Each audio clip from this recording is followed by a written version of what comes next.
The Velveteen Rabbit, or How Toys Become Real, by Marjorie Williams. There once was a velveteen rabbit, and in the beginning he was really splendid. He was fat and bunchy, as a rabbit should be. His coat was spotted brown and white, he had real thread whiskers, and his ears were lined with pink sateen. On Christmas morning, when he sat wedged in the top of the boy's stocking with a sprig of holly between his paws, the effect was charming. There were other things in the stocking: nuts and oranges and a toy engine and chocolate almonds and a clockwork mouse, but the rabbit was quite the best of all. For at least 2 hours the boy loved him, and then aunts and uncles came to dinner, and there was a great rustling of tissue paper and unwrapping of parcels, and in the excitement of looking at all the new presents, the Velveteen Rabbit was forgotten. For a long time he lived in the toy cupboard or on the nursery floor, and no one thought very much about him. He was naturally shy, and being only made of velveteen, some of the more expensive toys quite snubbed him. The mechanical toys were very superior and looked down upon everyone else. They were full of modern ideas and pretended they were real. The model boat, who had lived through 2 seasons and lost most of his paint, caught the tone from them and never missed an opportunity of referring to his rigging in technical terms. The rabbit could not claim to be a model of anything, for he didn't know that real rabbits existed. He thought they were all stuffed with sawdust like himself, and he understood that sawdust was quite out of date and should never be mentioned in modern circles. Even Timothy, the jointed wooden lion, who was made by the disabled soldiers and should have had broader views, put on airs and pretended he was connected with government. Between them all, the poor little rabbit was made to feel himself very insignificant and commonplace, and the only person who was kind to him at all was the Skin Horse. The Skin Horse had lived longer in the nursery than any of the others. He was so old that his brown coat was bald in patches and showed the seams underneath, and most of the hairs in his tail had been pulled out to string bead necklaces. He was wise, for he had seen a long succession of mechanical toys arrive to boast and swagger, and by break their mainsprings and pass away, and he knew that they were only toys and would never turn into anything else. For nursery magic is very strange and wonderful, and only those playthings that are old and wise and experienced, like the Skin Horse, understand all about it. "What is real?" asked the rabbit one day when they were lying side by side near the nursery fender before Nana came to tidy the room. "Does it mean having things that buzz inside you and a stick-out handle?" "Real isn't how you are made," said the Skin Horse. "It's a thing that happens to you. When a child loves you for a long, long time, not just to play with, but really loves you, then you become real." "Does it hurt?" asked the rabbit. "Sometimes," said the Skin Horse, for he was always truthful. "When you are real, you don't mind being hurt." "Does it happen all at once, like being wound up?" he asked, "or bit by bit?" "It doesn't happen all at once," said the Skin Horse. "You become. It takes a long time. That's why it doesn't happen often to people who break easily, or have sharp edges, or who have to be carefully kept. Generally, by the time you are real, most of your hair has been loved off, and your eyes drop out, and you get loose in the joints and very shabby. But these things don't matter at all, because once you are real, you can't be ugly, except to people who don't understand." "I suppose you are real?" said the rabbit, and then he wished he had not said it, for he thought the Skin Horse might be sensitive. But the Skin Horse only smiled. "The boy's uncle made me real," he said. "That was a great many years ago, But once you are real, you can't become unreal again. It lasts for always." The rabbit sighed. He thought it would be a long time before this magic called real happened to him. He longed to become real, to know what it felt like, and yet the idea of growing shabby and losing his eyes and whiskers was rather sad. He wished that he could become it without these uncomfortable things happening to him. There was a person called Nana who ruled the nursery.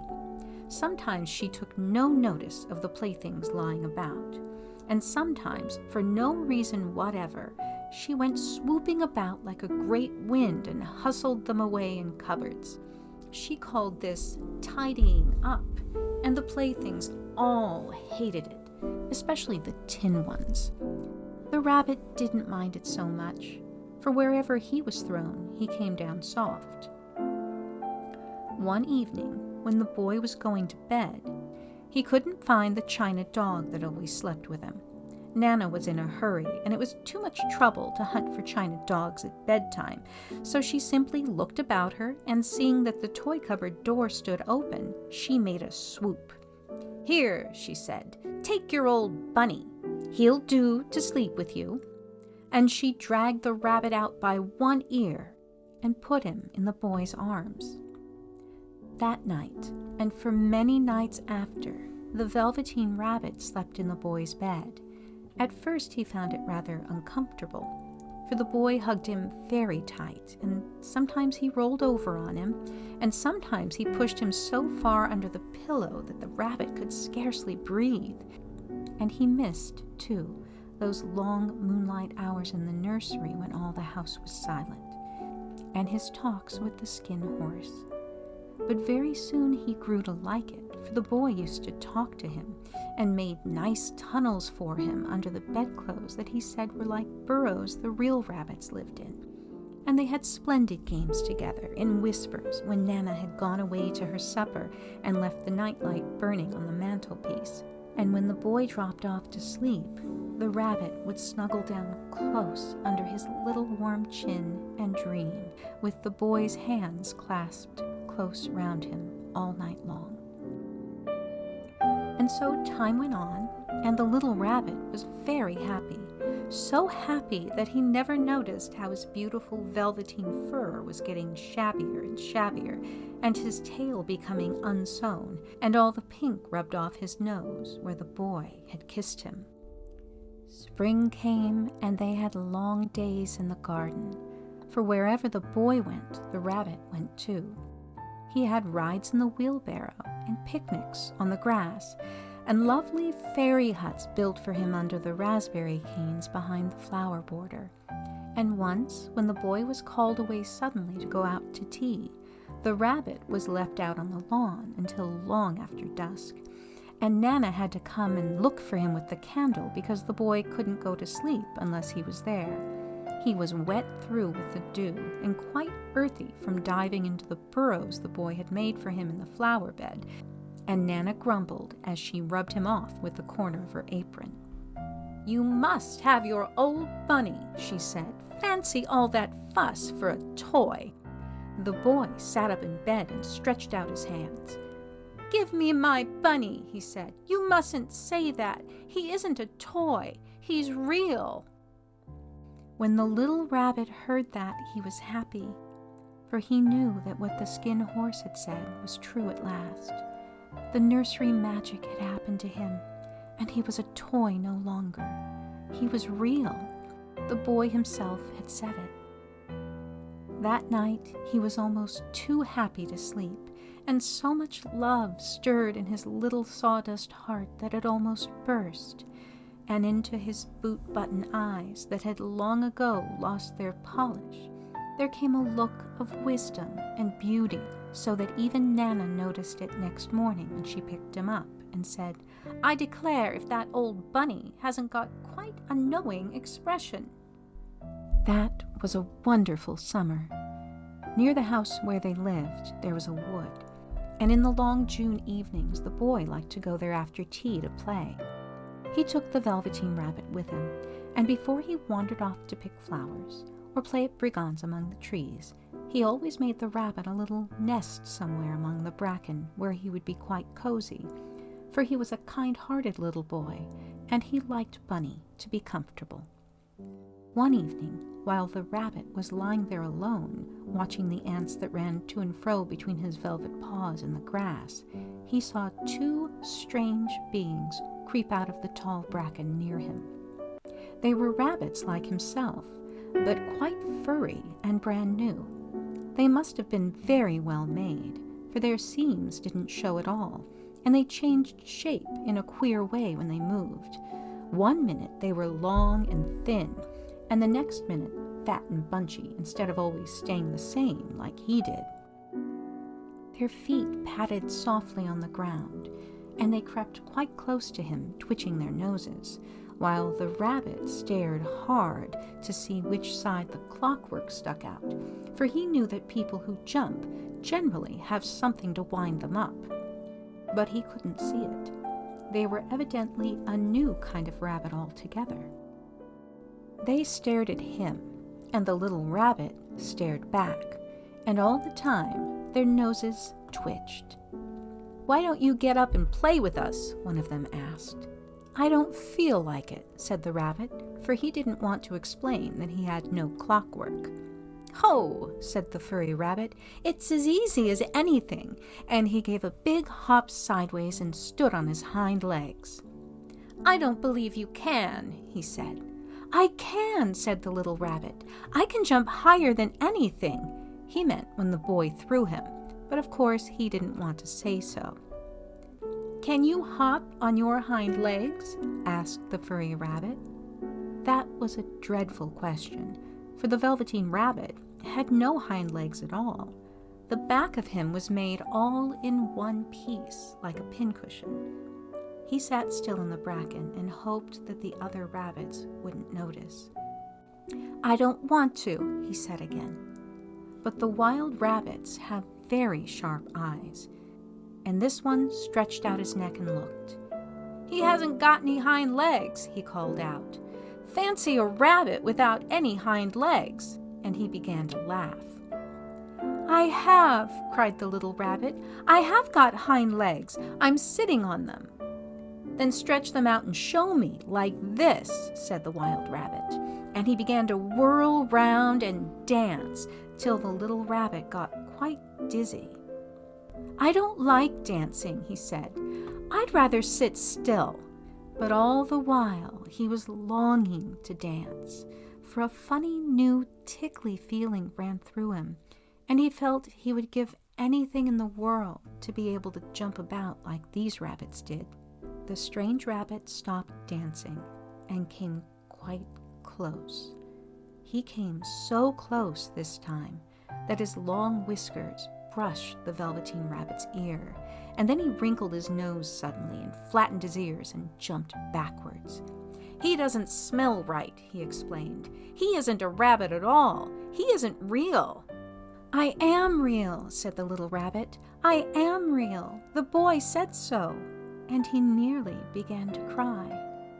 Just then there was a sound of footsteps, and the boy ran past near them. And with a stamp of feet and a flash of white tails, the two strange rabbits disappeared. "Come back and play with me," called the little rabbit. "Oh, do come back. I know I am real." But there was no answer.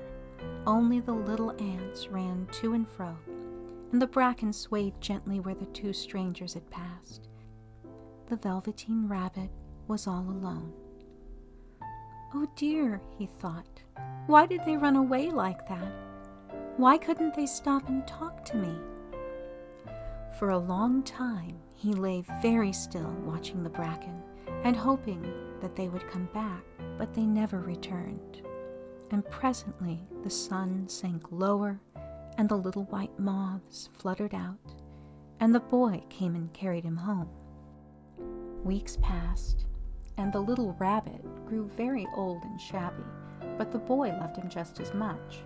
He loved him so hard that he loved all his whiskers off, and the pink lining to his ears turned gray, and his brown spots faded. He even began to lose his shape, and he scarcely looked like a rabbit anymore, except to the boy. To him, he was always beautiful, and that was all that the little rabbit cared about. He didn't mind how he looked to other people, because the nursery magic had made him real, and when you are real, shabbiness doesn't matter. And then, one day, the boy was ill. His face grew very flushed, and he talked in his sleep, and his little body was so hot that it burned the rabbit when he held him close. Strange people came and went in the nursery, and a light burned all night. And through it all, the little Velveteen Rabbit lay there, hidden from sight under the bedclothes, and he never stirred, for he was afraid that if they found him, someone might take him away, and he knew that the boy needed him. It was a long, weary time, for the boy was too ill to play, and the little rabbit found it rather dull with nothing to do all day long. But he snuggled down patiently and looked forward to the time when the boy should be well again, and they would go out in the garden amongst the flowers and the butterflies and play splendid games in the raspberry thicket like they used to. All sorts of delightful things he planned, and while the boy lay half asleep, he crept up close to the pillow and whispered them in his ear. And presently the fever turned, and the boy got better. He was able to sit up in bed and look at picture books, while the little rabbit cuddled close at his side. And one day, they let him get up and dress. It was a bright, sunny morning, and the windows stood wide open. They had carried the boy out onto the balcony, wrapped in a shawl, and the little rabbit lay tangled up among the bedclothes, thinking the boy was going to the seaside tomorrow. Everything was arranged, and now it only remained to carry out the doctor's orders. They talked about it all while the little rabbit lay under the bedclothes with just his head peeping out and listened. The room was to be disinfected, and all the books and toys that the boy had played with in bed must be burnt. "Hurrah!" thought the little rabbit. "Tomorrow we shall go to the seaside." For the boy had often talked of the seaside, and he wanted very much to see the big waves coming in, and the tiny crabs, and the sand castles. Just then, Nana caught sight of him. "How about his old bunny?" she asked. "That?" said the doctor. "Why, it's a mass of scarlet fever germs. Burn it at once." "What? Nonsense! Get him a new one. He mustn't have that anymore." And so the little rabbit was put into a sack with the old picture books and a lot of rubbish, and carried out to the end of the garden behind the fowl house. That was a fine place to make a bonfire, only the gardener was too busy just then to attend to it. He had the potatoes to dig and the green peas to gather, but the next morning he promised to come quite early and burn the whole lot. That night the boy slept in a different bedroom, and he had a new bunny to sleep with him. It was a splendid bunny, all white plush with real glass eyes, but the boy was too excited to care very much about it, for tomorrow he was going to the seaside, and that in itself was such a wonderful thing that he could think of nothing else. And while the boy was asleep, dreaming of the seaside, the little rabbit lay among the old picture books in the corner behind the fowl house, and he felt very lonely. The sack had been left untied, and so by wriggling a bit he was able to get his head through the opening and look out. He was shivering a little, for he had always been used to sleeping in a proper bed, and by this time his coat had worn so thin and threadbare from hugging that it was no longer any protection to him. Nearby he could see the thicket of raspberry canes, growing tall and close like a tropical jungle, in whose shadow he had played with the boy on bygone mornings. He thought of those long sunlit hours in the garden, how happy they were, and a great sadness came over him. He seemed to see them all pass before him, each more beautiful than the other, the fairy huts in the flower bed, the quiet evenings in the wood when he lay in the bracken and the little ants ran over his paws, the wonderful day when he first knew that he was real. He thought of the skin horse, so wise and gentle, and all that he had told him. Of what use was it to be loved and lose one's beauty and become real if it all ended like this? And a tear, a real tear, trickled down his little shabby velvet nose and fell to the ground. And then a strange thing happened, for where the tear had fallen, a flower grew out of the ground, a mysterious flower, not at all like any that grew in the garden. It had slender green leaves, the color of emeralds, and in the center of the leaves, a blossom like a golden cup. It was so beautiful that the little rabbit forgot to cry and just lay there watching it. And presently the blossom opened, and out of it there stepped a fairy. She was quite the loveliest fairy in the whole world. Her dress was of pearl and dewdrops, and there were flowers round her neck and in her hair, and her face was like the most perfect flower of all. And she came close to the little rabbit and gathered him up in her arms and kissed him on his velveteen nose that was all damp from crying. "Little rabbit," she said, "don't you know who I am?" The rabbit looked up at her, and it seemed to him that he had seen her face before, but he couldn't think where. "I am the nursery magic fairy," she said. "I take care of all the playthings that the children have loved. When they are old and worn out, and the children don't need them anymore, then I come and take them away with me and turn them into real." "Wasn't I real before?" asked the little rabbit. "You were real to the boy," the fairy said, "because he loved you. Now you shall be real to everyone." And she held the little rabbit close in her arms and flew with him into the wood. It was light now, for the moon had risen. All the forest was beautiful, and the fronds of the bracken shone like frosted silver. In the open glade between the tree trunks, the wild rabbits danced with their shadows on the velvet grass. But when they saw the fairy, they all stopped dancing and stood round in a ring to stare at her. "I've brought you a new playfellow," the fairy said. "You must be very kind to him and teach him all he needs to know in Rabbitland, for he is going to live with you forever and ever." And she kissed the little rabbit again and put him down on the grass.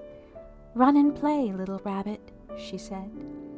But the little rabbit sat quite still for a moment and never moved, for when he saw all the wild rabbits dancing around him, he suddenly remembered about his hind legs, and he didn't want them to see that he was made all in one piece. He did not know that when the fairy kissed him that last time, she had changed him altogether.